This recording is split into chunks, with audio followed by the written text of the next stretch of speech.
আল্লাহ রাব্বুল আলামিন তার ইমানদার বান্দাদেরকে লক্ষ্য করে বলেন, ইয়া আইয়ুহাল্লাযীনা আমানু, তোমরা যারা ইমানদার, ইমান এনেছো, তোমাদের উপরে রোজা ফরজ করা হয়েছে। ফরজ করেছি বলেন নাই, ফরজ করা হয়েছে। যেমনি ভাবে তোমাদের পূর্ববর্তীদের উপরে রোজা ফরজ ছিল, শুধু তোমাদের উপরে রমজানের রোজাকে চাপিয়ে দেওয়া হয় নাই, পূর্ববর্তী উম্মতের উপরেও রোজা ফরজ ছিল, যাতে তোমরা মুত্তাকি হইতে পারো, পরহেজগার হইতে পারো, তাকওয়া অর্জন করতে পারো, আমার ভয় তোমাদের অন্তরে অর্জন করতে পারো। লাআল্লাকুম তাত্তাকুন, যাতে তোমরা তাকওয়া অর্জন করতে পারো। তাহলে তাকওয়া, আল্লাহ তাআলার ভয় অর্জন করার মাধ্যম হলো সিয়াম, অর্থাৎ রোজা। এই রমজান মাসের আলাদা একটা বৈশিষ্ট্য হলো আল্লাহ রাব্বুল আলামিন এই রমজান মাসে কোরআনুল কারীমকে অবতীর্ণ করেছেন, নাজিল করেছেন। কেউ যদি ইচ্ছাকৃতভাবে রোজাকে ছেড়ে দেয়, ইচ্ছাকৃতভাবে রোজা ভেঙে ফেলে, তার ব্যাপারে একটা হাদিস আল মুস্তাদরাক লিল হাকিম, সহিহ ইবনে হিব্বান, এই দুটো কিতাবের মধ্যে পাওয়া যায়।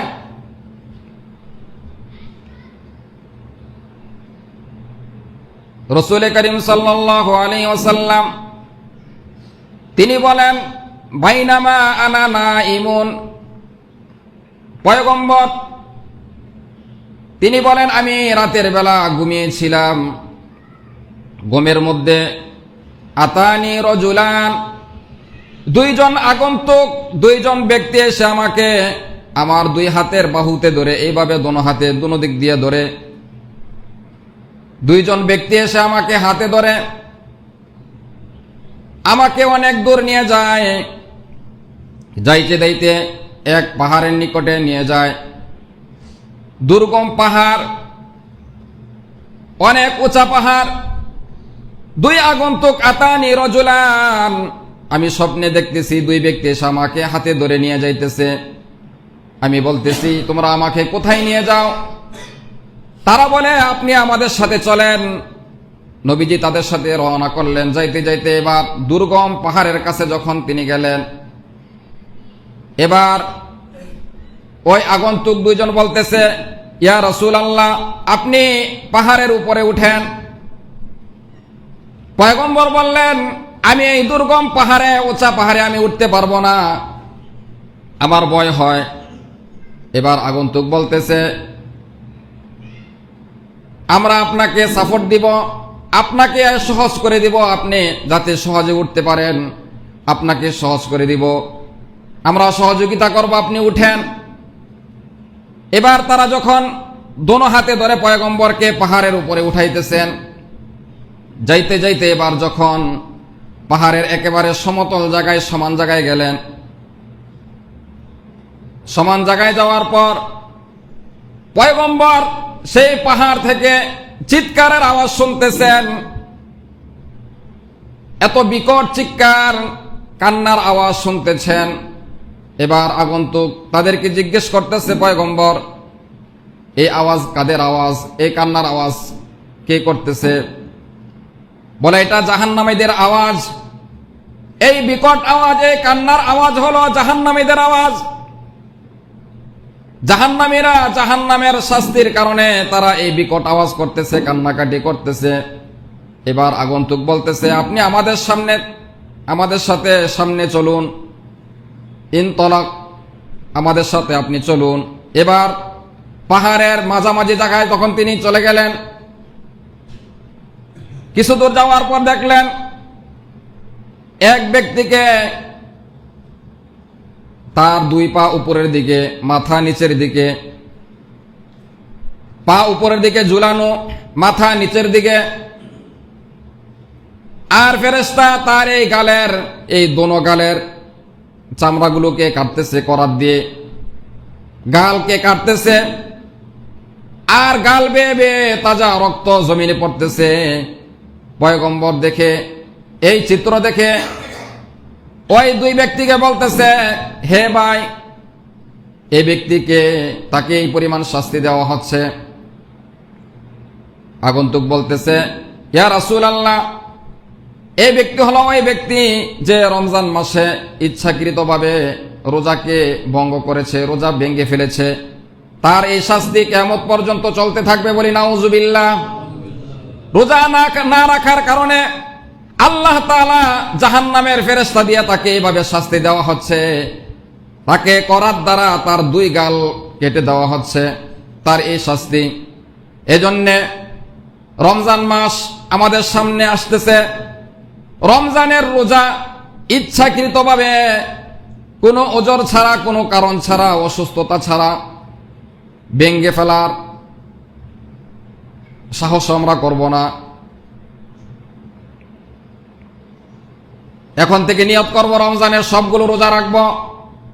রমজান মাসে দেখা যায় আমাদের সমাজে হোটেলে, দোকানে, রেস্টুরেন্টে পর্দাটা নিয়ে তারপর ভিতরে খাইতে থাকে।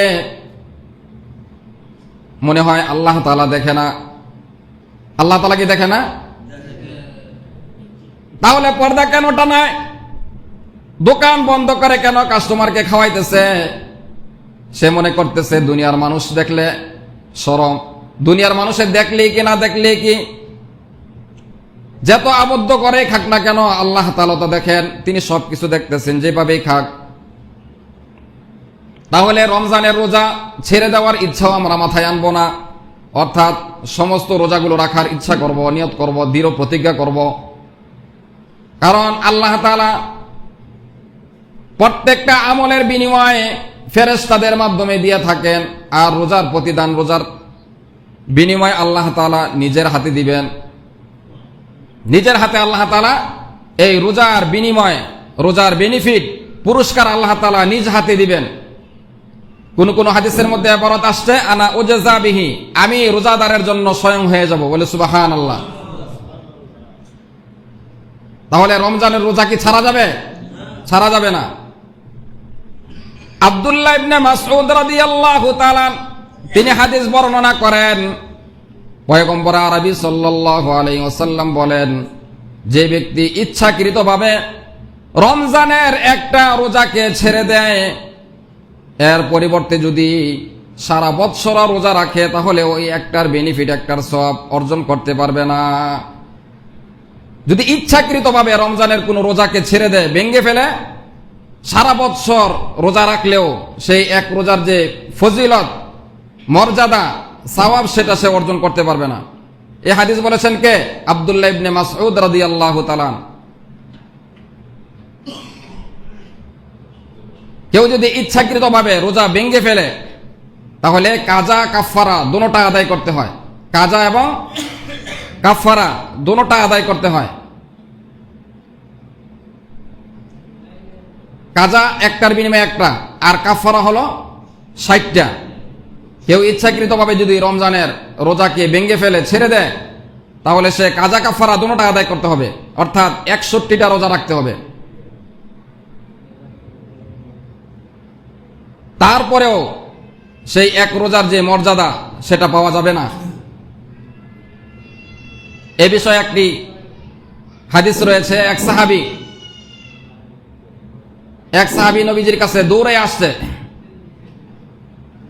ইয়া রাসূলুল্লাহ হালাকতু, ইয়া রাসূলুল্লাহ আমি ধ্বংস হয়ে গেছি। পয়গম্বর বলে, কি হয়েছে তোমার? কি কারণে তুমি ধ্বংস হয়ে গেছো? ওই সাহাবী বলতেছেন, ইয়া রাসূলুল্লাহ আমি আমার নফসের উপরে জুলুম করেছি, আমি অন্যায় করে ফেলেছি। রমজান মাসে রোজা রেখে আমি আমার স্ত্রীর সাথে মিলিত হয়েছি, সহবাস করেছি। ইয়া রাসূলুল্লাহ আমি নিজেকে ধ্বংস করে ফেলেছি। এবার পয়গম্বর ওই সাহাবীকে বলতেছে, হে আমার সাহাবী, তুমি যে ইচ্ছাকৃতভাবে তোমার স্ত্রীর সাথে রমজান মাসে রোজা রেখে সহবাস করেছ, এর বিনিময়ে তুমি 60টা রোজা রাখতে পারবে? প্রথমে বলেছেন, তুমি গোলাম আজাদ করে দাও, তুমি দাস আজাদ করে দাও। ওই গরিব সাহাবী বলতেছে, ইয়া রাসূলুল্লাহ একজন গোলাম আজাদ করার ক্ষমতা আমার নাই, আমি দরিদ্র সাহাবী, এবার পয়গম্বর বলতেছে, তুমি যদি গোলাম আজাদ করতে সক্ষম না হও তাহলে তুমি 60 জন মিসকিনকে তুমি পেট ভরে খানা খাওয়ায় দাও। এবারও গরিব সাহাবী বলতেছে, ইয়া রাসূলুল্লাহ, 60 জন গরিব সাহাবীকে আমি পেট ভরে খানা খাওয়ানোর মতো আমার সেই সামর্থ্য নাই, সেই যোগ্যতা নাই, সেই তৌফিক আমার নাই। এবার পয়গম্বর বলেন, তাহলে তুমি 60টা রোজা লাগাতার লাগবে, লাগাতার 60টা রোজা রাখবে একটা রোজা ভাঙ্গার কারণে। এবার ওই সাহাবী বলতেছে, ইয়া রাসূলুল্লাহ, আমি দুর্বল, আমার শরীর অনেক দুর্বল, আমি 60টা রোজা লাগাতার রাখতে পারবো না। এবার সাহাবী সেখানে বসে আছেন। কিছুক্ষণ পর পয়গম্বরের কাছে এক জরি হাদিয়া আসে, খেজুর। এবার পয়গম্বর বলেন, হে আমার সাহাবীরা, ওই ব্যক্তিকে ডাকো, তাকে নিয়ে আসো ডেকে। এবার পয়গম্বর সেই হাদিয়ার খেজুরগুলো তাকে দিয়ে বললেন, যাও, তুমি যে ইচ্ছাকৃতভাবে রমজান মাসে স্ত্রীর সঙ্গম করেছ, এর কাফারা হিসাবে তোমাকে গোলাম আজাদ করার জন্য বলা হয়েছে, তুমি করতে পারতেছ না, 60টা রোজাও রাখতে পারবে না, 60 জন মিসকিনকে খাওয়াইতে পারবে না, যাও এইগুলো নিয়ে তুমি সদকা করে দাও। ওই সাহাবী বলতেছে, ইয়া রাসূলুল্লাহ, আমার চেয়ে যে গরিব তাকেও দান করব নাকি? নবীজি বলেন, হ্যাঁ। এবার ওই সাহাবী বলতেছে, ইয়া রাসূলুল্লাহ, খেয়াল করে শুনেন, ইয়া রাসূলুল্লাহ, মদিনার মধ্যে আমার চেয়ে দরিদ্র কোনো সাহাবী নাই। ইয়া রাসূলুল্লাহ, এর হকদার আমি সবচেয়ে বেশি, আমি আবার কাকে দান করব? বলি সুবহানাল্লাহ। এইটা বলার কারণে নবীজি এমন ভাবে অট্ট হাসি দিলেন। নবীজি কখনো এইভাবে হাসেন না, মুস্কি হাসতেন, তাবাসসুম, দেহ মানে দাঁতগুলো দেখা গেছে। তো নবীজি অট্ট হাসি দিলেন, মানে তাকে বলছি একজন গোলাম আজাদ করার জন্য এটা করতে পারবে না, 60টা রোজাও রাখতে পারবে না, 60 জন মিসকিনকে খাওয়াইতেও পারবে না, আবার হাদিয়া আসছে খেজুর। আবার সে বলতেছে যে আমার চেয়ে দরিদ্র কোনো সাহাবী মদিনাতে নাই, এগুলোর হকদার আমি। তো নবীজি হেসে বললেন, যাও, তুমি এগুলো খেয়ে ফেলো।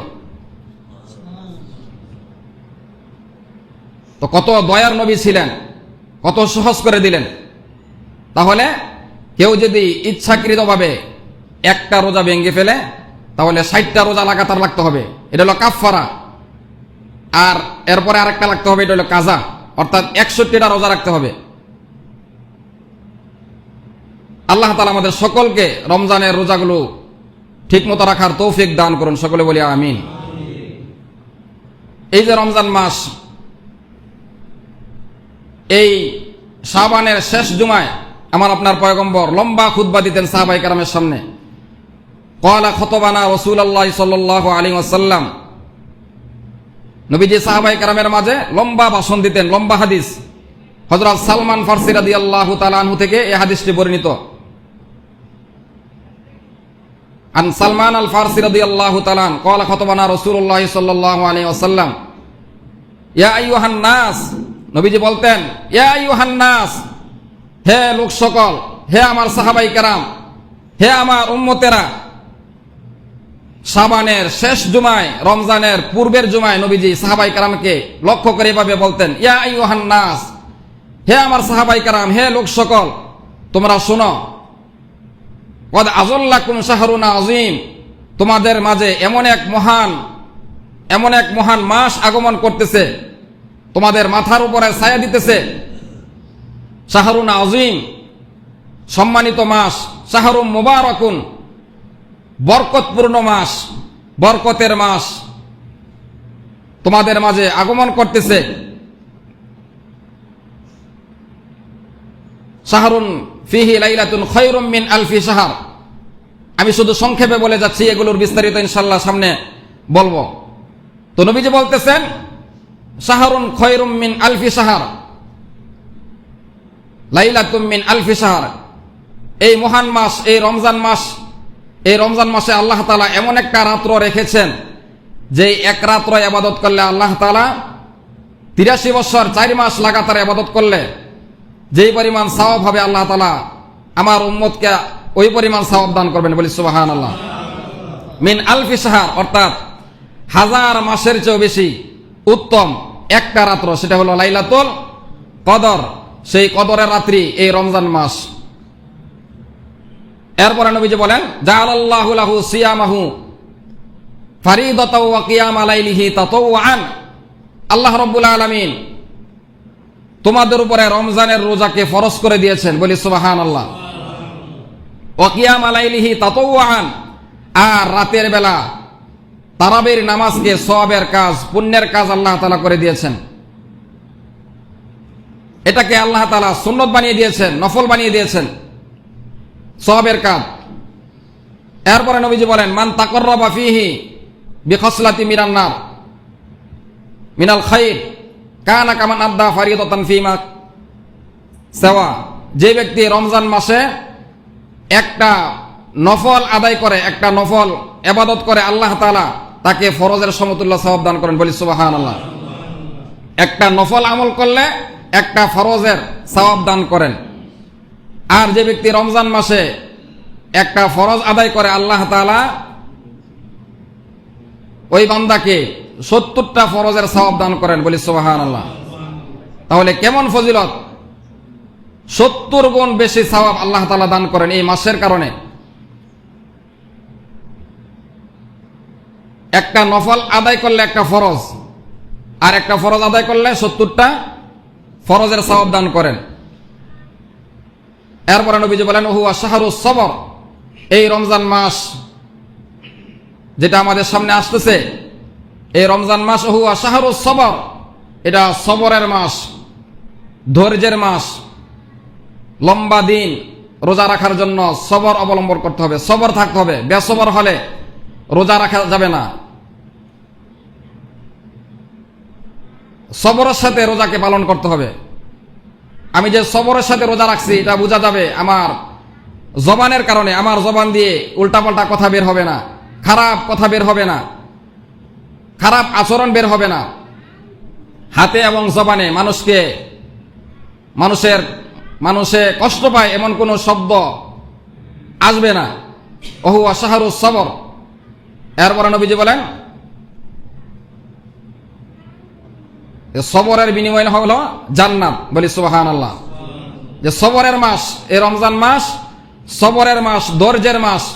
আর ধৈর্যের বিনিময়, সবরের বিনিময় হলো সাওয়াবুল জান্নাহ, বলি সুবহানাল্লাহ। তাহলে সবরের বিনিময় হলো জান্নাত। এরপরে নবীজি বলেন যে রমজান মাস হলো সহমর্মিতার মাস, দয়ার মাস, একে অপরের উপরে সহানুভূতি দেখাবে, সহানুভূতির মাস। লম্বা হাদিস, নবীজি বলেন, আউয়ালুহু রহমাতুন। এই রমজান মাসের প্রথম দশক, আউয়ালুহু রহমাতুন, প্রথম 10 দিন রহমত। ওয়া আওসাতুহু মাগফিরাতুন, আর মাঝের দশক, মাঝের 10 দিন মাগফিরাতের।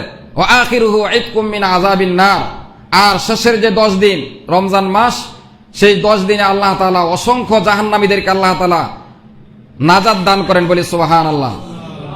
তাহলে রমজান মাস রহমতের মাস, মাগফিরাতের মাস, জাহান্নাম থেকে মুক্তির মাস, নাজাতের মাস। প্রতিদিন আল্লাহ তাআলা হাজারো জাহান্নামীকে, এই রমজানের উসিলায় আল্লাহ তাআলা হাজারো জাহান্নামীকে জান্নাত দান করেন, বলি সুবহানাল্লাহ। এরপরে নবীজি বলেন, মান ফাত্তারা ফীহি সাইমান। যে ব্যক্তি কোনো রোজাদারকে ইফতারি করায়,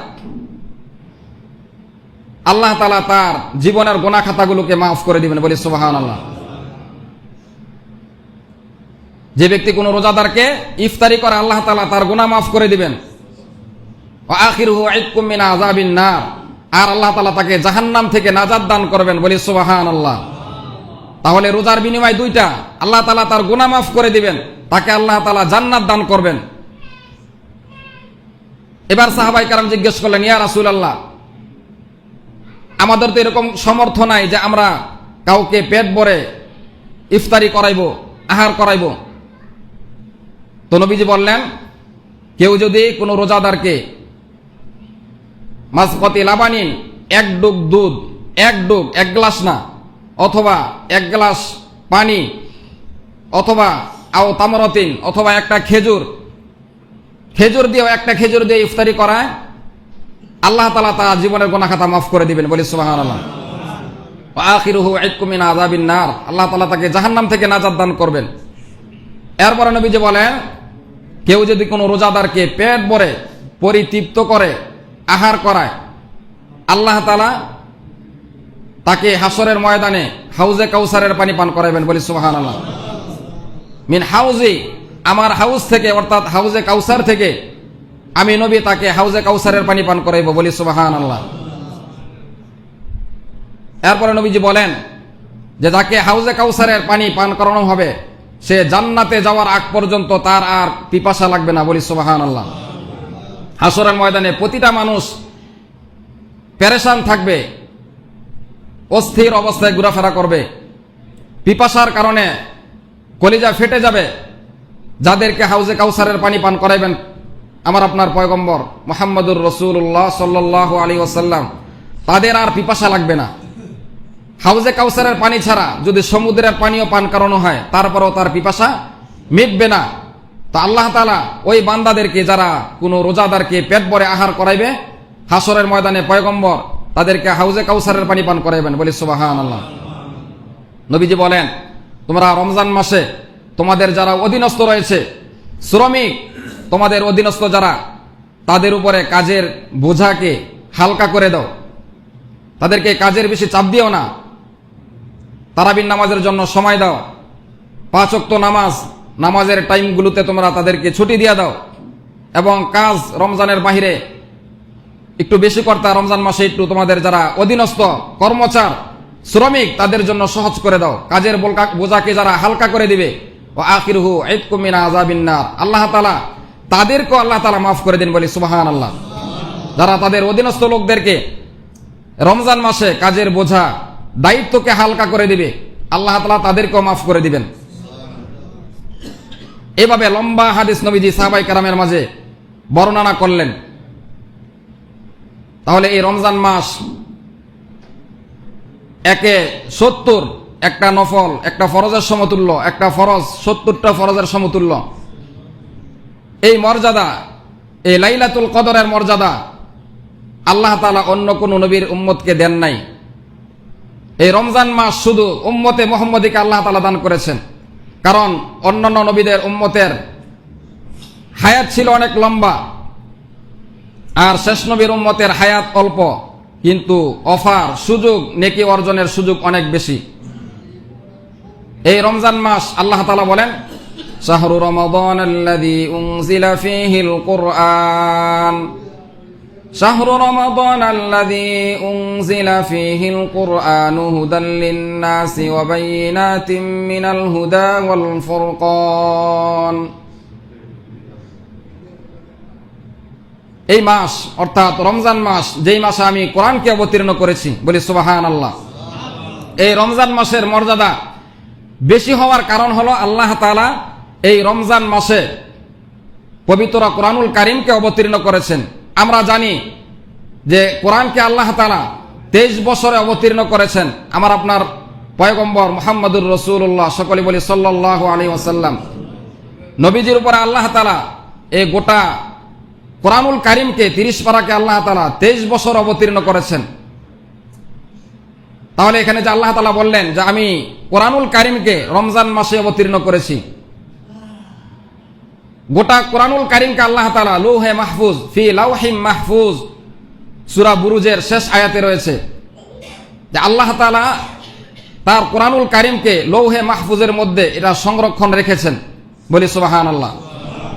সেখান থেকে আল্লাহ তাআলা প্রথম আসমানে, একসাথে প্রথম আকাশে, দুনিয়ার প্রথম আসমানে আল্লাহ তাআলা এই রমজান মাসে অবতীর্ণ করেছেন। বলি সুবহানাল্লাহ। এই কোরআনের কারণে, কোরআন অবতীর্ণ করার কারণে এই রমজান মাসের মর্যাদা আল্লাহ তাআলা বৃদ্ধি করে দিয়েছেন। বলি সুবহানাল্লাহ। যেহেতু এই রমজান মাসের সাথে কোরআনের সম্পর্ক, আর এর কারণে রমজানের মর্যাদা এত বেশি। এবং এই রমজান মাসের একটা রাত্রি লাইলাতুল কদর, ইন্না আনজালনাহু ফি লাইলাতুল কদর, আমি এই কোরআনকে লাইলাতুল কদর অবতীর্ণ করেছি। এই মাসে অবতীর্ণ করার কারণে এই মাসের মর্যাদা আল্লাহ তাআলা বাড়িয়ে দিয়েছেন। আর যে রাত্রিতে অবতীর্ণ করেছেন সেই রাত্রির মর্যাদা 83 বছর 4 মাসের চেয়ে বেশি লাগাতার ইবাদত করলে যে সওয়াব হবে, শুধু এক রাত্রের ইবাদতের সওয়াব এই পরিমাণ। বলি সুবহানাল্লাহ। আর এই লাইলাতুল কদর অন্য কোন নবীর উম্মতকে আল্লাহ তাআলা দেন নাই, শুধুমাত্র আমাদেরকে দিয়েছেন। আমি আর আপনি লাইলাতুল কদর হইতে পারে যেটা আসতেছে এটাই জীবনের শেষ, অথবা এটাও না পাইতে পারি। এজন্য এই রমজান মাসকে কদর করা, আকাবির দিন যারা ওলামাই কেরাম, যারা আল্লাহ তাআলার প্রিয় বান্দা, আউলিয়া ওলি বুজুর্গ, তারা রমজান মাসের আগ থেকে রমজানের জন্য পরিপূর্ণ প্রস্তুতি গ্রহণ করতেন। অথচ দেখা যায় আমরা রমজান মাসে সবচেয়ে বেশি দুনিয়া নিয়ে ব্যস্ত হয়ে যাই। আল্লাহ তাআলা নেক আমলের সুযোগ দিয়েছেন, অথচ আমরা এই রমজান মাসে প্রত্যেকেই ব্যস্ত। যারা ব্যবসায়িক তারা রমজান মাসে আরো কাজের চাপ বাড়িয়ে দেয়, শ্রমিকের উপরে আরো দায়িত্ব বাড়াইয়া দেয়।